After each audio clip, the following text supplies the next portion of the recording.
क्रमांक 1. इतिहास लेखन पाश्चात्य परंपरा. प्रस्तावना. गतकाळात घडून गेलेल्या घटनांची क्रमशः संगती लावून त्यांचे आकलन करून घेणे या उद्दिष्टाने इतिहासाचे संशोधन, लेखन आणि अभ्यास केला जातो. ही एक अखंडितपणे चालणारी प्रक्रिया असते. वैज्ञानिक ज्ञानशाखांमध्ये उपलब्ध ज्ञानाची सत्यता पडताळून पाहण्यासाठी प्रायोगिक पद्धती आणि प्रत्यक्ष निरीक्षण यांचा अवलंब केला जातो.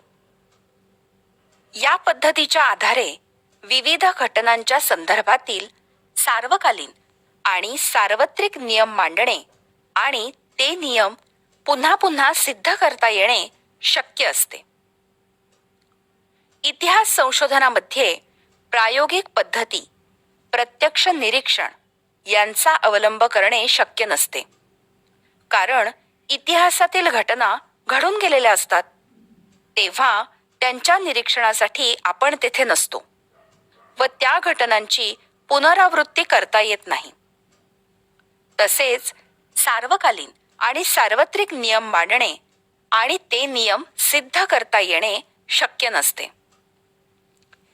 सर्वप्रथम ऐतिहासिक दस्तऐवज लिहिण्यासाठी ज्या भाषेचा आणि लिपीचा वापर केला गेला असेल त्यांचे वाचन करण्यासाठी आणि त्याचा अर्थ समजण्यासाठी ती भाषा आणि लिपी जाणणाऱ्या तज्ज्ञांची आवश्यकता असते. त्यानंतर अक्षरवटिका म्हणजे अक्षराचे वळण, लेखकाची भाषाशैली, वापरलेल्या कागदाच्या निर्मितीचा काळ आणि कागदाचा प्रकार, अधिकारदर्शक मुद्रा यांसारख्या विविध गोष्टींचे जाणकार संबंधित दस्तऐवज अस्सल आहे की नाही हे ठरवण्यास मदत करू शकतात. त्यानंतर इतिहास तज्ज्ञ ऐतिहासिक संदर्भाच्या तौलनिक विश्लेषणाच्या आधारे दस्तऐवजातील माहितीच्या विश्वासार्हतेची पडताळणी करू शकतात. इतिहास संशोधनास सहाय्यभूत होणाऱ्या विविध ज्ञानशाखा व संस्था आहेत. उदाहरणार्थ पुरातत्व, अभिलेखागार, हस्तलिखितांचा अभ्यास, पुराभिलेख, अक्षरवाटिकाशास्त्र, भाषारचनाशास्त्र, नाणकशास्त्र, वंशावळींचा अभ्यास इत्यादी. इतिहास संशोधन पद्धती. इतिहासाची मांडणी, संभाव्य परिकल्पना मांडणे, इतिहासाच्या साधनांचे चिकित्सक संशोधन, ऐतिहासिक संदर्भांशी निगडीत योग्य प्रश्नांची मांडणी करणे, उपलब्ध ऐतिहासिक माहितीचे संदर्भ तपासणे, ऐतिहासिक माहितीचे संकलन, ऐतिहासिक बदलांना कारणीभूत असणाऱ्या प्रक्रियांचे स्वरूप अधोरेखित करणे, त्यांचे तौलनिक विश्लेषण करणे, विशिष्ट ऐतिहासिक घटनांच्या उपलब्ध माहितीचे स्थलकालात्मक संदर्भ, तसेच ऐतिहासिक अभ्यास पद्धतीच्या विविध संकल्पनात्मक चौकटींचे आकलन करून घेणे. इतिहास लेखनाची परंपरा. इतिहासात उपलब्ध पुराव्यांचे चिकित्सापूर्वक संशोधन करून भूतकाळात घडून गेलेल्या घटनांची मांडणी कशी केली जाते हे आपण पाहिले. अशी मांडणी करण्याच्या लेखन पद्धतीला इतिहास लेखन असे म्हणतात. अशा प्रकारे इतिहासाची चिकित्सापूर्वक मांडणी करणाऱ्या संशोधकाला इतिहासकार असे म्हटले जाते. अर्थातच इतिहासाची मांडणी करताना भूतकाळात घडून गेलेल्या प्रत्येक घटनेची नोंद घेणे आणि तिचे ज्ञान करून देणे इतिहासकाराला शक्य नसते.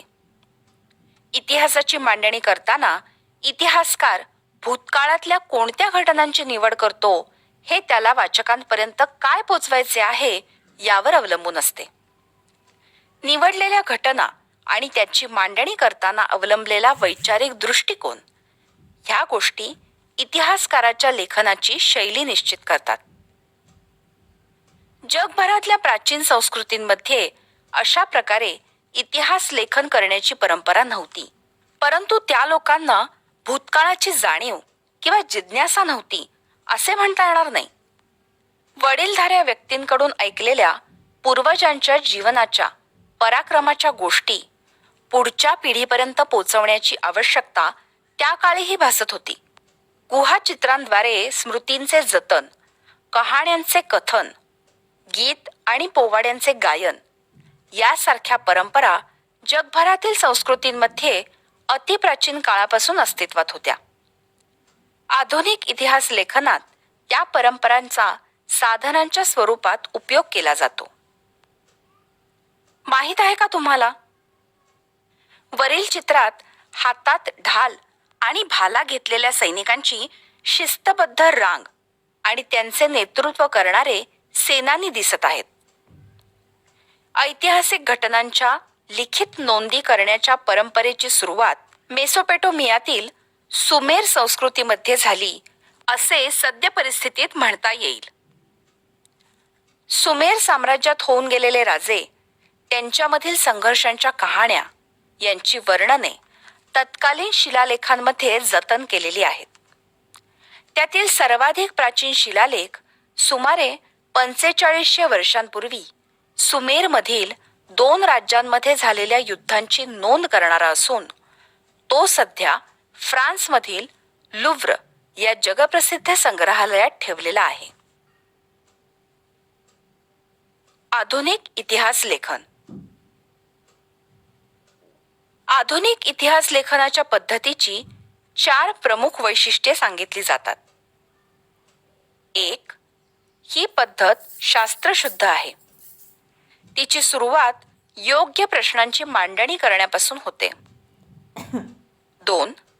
हे प्रश्न मानव केंद्रित असतात, म्हणजेच ते भूतकाळामधील विविध मानवी समाजाच्या सदस्यांनी विशिष्ट कालावधीत केलेल्या कृतीसंबंधी असतात.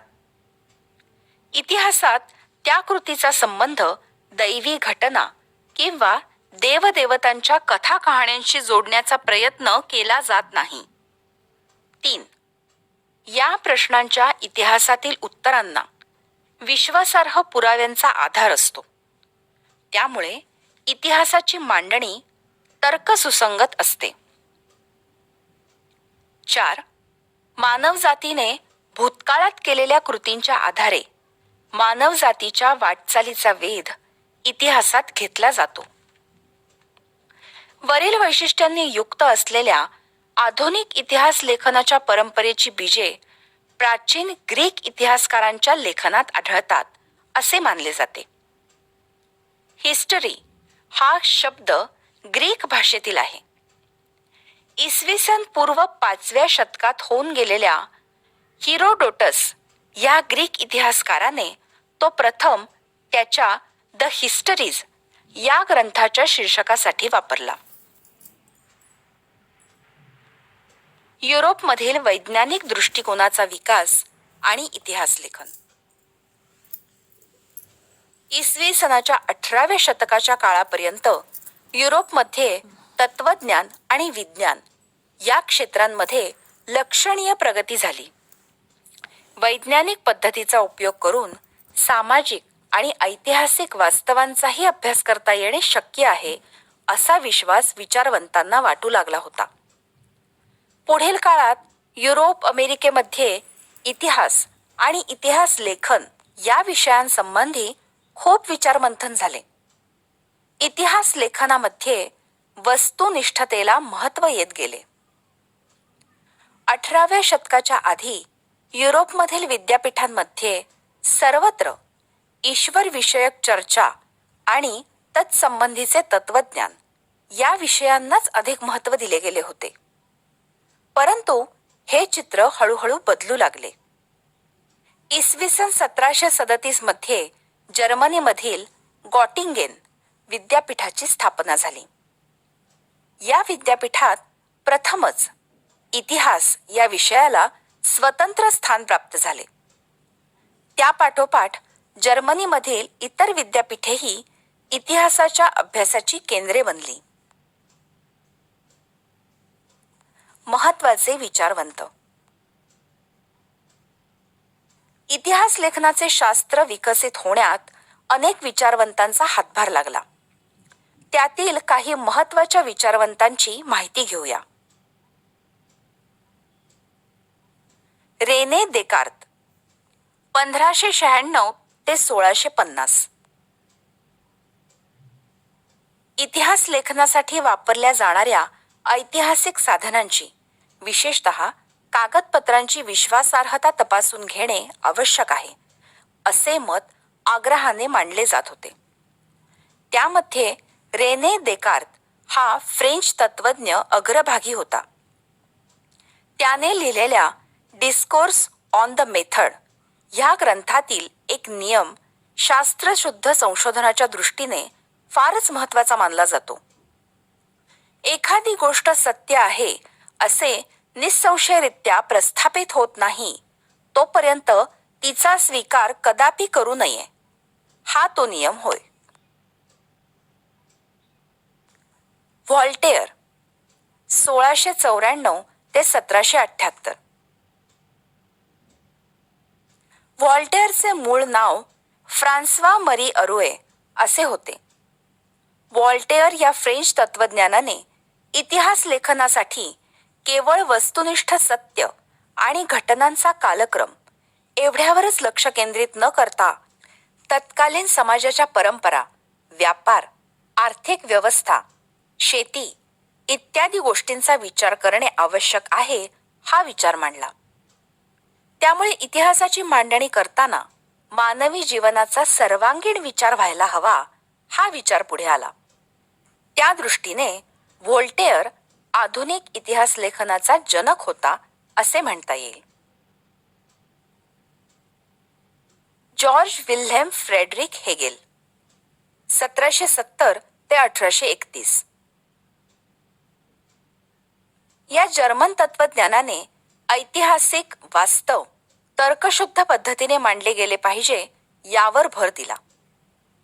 इतिहासातील घटनाक्रम प्रगतीचे टप्पे दर्शवणारा असतो. त्याचबरोबर इतिहासाची मांडणी इतिहासकाराला वेळोवेळी उपलब्ध होत असलेल्या पुराव्यांनुसार बदलत जाणे स्वाभाविक असते, असे प्रतिपादन त्याने केले. त्याच्या विवेचनामुळे इतिहासाच्या अभ्यास पद्धती विज्ञानाच्या पद्धतींपेक्षा वेगळ्या असल्या तरी त्या कमी प्रतीच्या नाहीत, अशी अनेक तत्वज्ञांची खात्री पटली. एन्सायक्लोपीडिया ऑफ फिलॉसॉफिकल सायन्सेस या ग्रंथामध्ये त्याची व्याख्याने आणि लेख यांचे संकलन आहे. हेगेलने लिहिलेले रिझन इन हिस्ट्री हे पुस्तक प्रसिद्ध आहे. जाणून घ्या. हेगेलच्या मते कोणत्याही घटनेचा अर्थ लावण्यासाठी तिची वर्गवारी 2 विरोधी प्रकारात करावी लागते. त्याशिवाय मानवी मनाला त्या घटनेचे आकलन होत नाही. उदाहरणार्थ, खरे खोटे, चांगले वाईट या पद्धतीला द्वंद्ववाद म्हणजेच डायलेक्टिक्स असे म्हटले जाते. या पद्धतीत प्रथम एक सिद्धांत मांडला जातो. त्यानंतर त्या सिद्धांताला छेद देणारा प्रतिसिद्धांत मांडला जातो. त्या दोन्ही सिद्धांतांच्या तर्काधिष्ठित उहापोहानंतर त्या दोहोंचे सार ज्यात सामावले आहे अशा सिद्धांताची समन्वयात्मक मांडणी केली जाते. लिओपोल्ड व्हॉन रांके 1795 ते 1886. 19व्या शतकातील इतिहास लेखनाच्या पद्धतीत प्रामुख्याने बर्लिन विद्यापीठातील लिओपोल्ड व्हॉन रांके यांच्या विचारांचा प्रभाव होता. त्याने इतिहास संशोधनाची चिकित्सक पद्धती कशी असावी ते सांगितले. मूळ दस्तऐवजांच्या आधारे प्राप्त झालेली माहिती ही सर्वाधिक महत्त्वाची आहे, यावर त्याने भर दिला. तसेच ऐतिहासिक घटनांशी संबंधित असलेल्या सर्व प्रकारची कागदपत्रे आणि दस्तऐवज ह्यांचा कसून शोध घेणे अत्यंत महत्त्वाचे असल्याचे त्याने सांगितले. अशा पद्धतीने ऐतिहासिक सत्यापर्यंत पोचता येणे शक्य आहे असा विश्वास त्याने व्यक्त केला. इतिहास लेखनातील काल्पनिकतेवर त्याने टीका केली. त्याने जागतिक इतिहासाच्या मांडणीवर भर दिला. The theory and practice of history आणि the secret of the world history या ग्रंथांमध्ये त्याच्या विविध लेखांचे संकलन आहे. कार्ल मार्क्स 1818 ते 1883. 19व्या शतकाच्या उत्तरार्धात कार्ल मार्क्स याने मांडलेल्या सिद्धांतामुळे इतिहासाच्या दृष्टिकोनात महत्त्वाचा बदल घडवून आणणारी वैचारिक प्रणाली अस्तित्वात आली. इतिहास अमूर्त संकल्पनांचा नसून जिवंत माणसांचा असतो. माणसांमधील नातेसंबंध, त्यांच्या मूलभूत गरजा भागवण्यासाठी उपलब्ध असलेल्या उत्पादन साधनांच्या स्वरूपावर व मालकीवर अवलंबून असतात. समाजातील वेगवेगळ्या घटकांना ही साधने समप्रमाणात उपलब्ध होत नाहीत. त्यातून समाजाची वर्गावर आधारित विषम विभागणी होऊन वर्ग संघर्ष निर्माण होतो. मानवी इतिहास अशा वर्ग संघर्षाचा इतिहास असून ज्या वर्गाच्या ताब्यात उत्पादन साधने असतात तो इतर वर्गांचे आर्थिक शोषण करतो अशी मांडणी त्याने केली. त्याचा दास कॅपिटल हा ग्रंथ जगप्रसिद्ध आहे. ॲनल्स प्रणाली.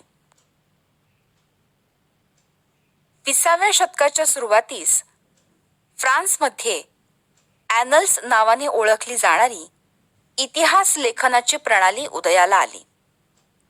ॲनल्स प्रणालीमुळे इतिहास लेखनाला एक वेगळीच दिशा मिळाली.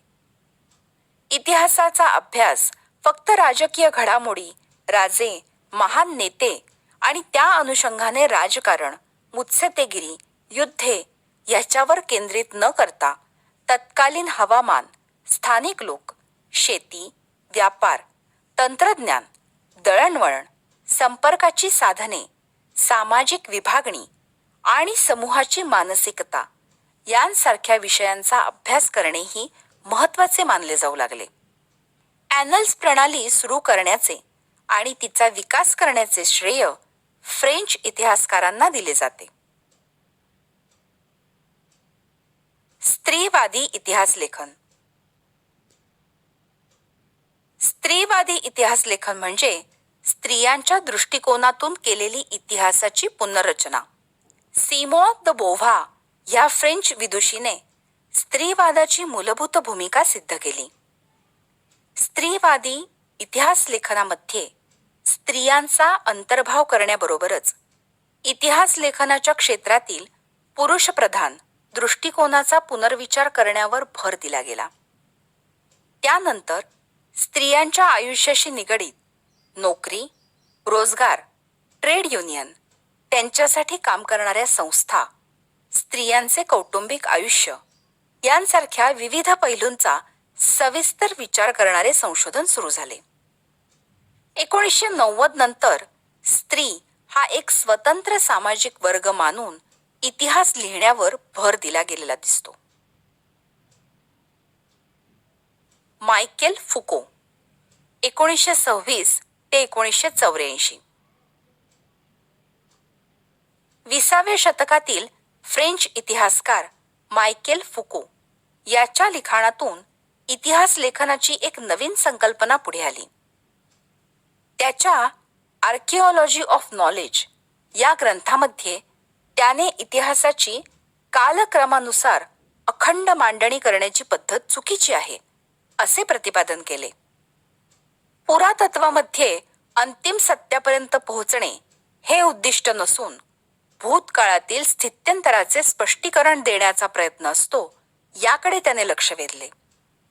फुको याने इतिहासातील स्थित्यंतराचे स्पष्टीकरण देण्यावर भर दिला.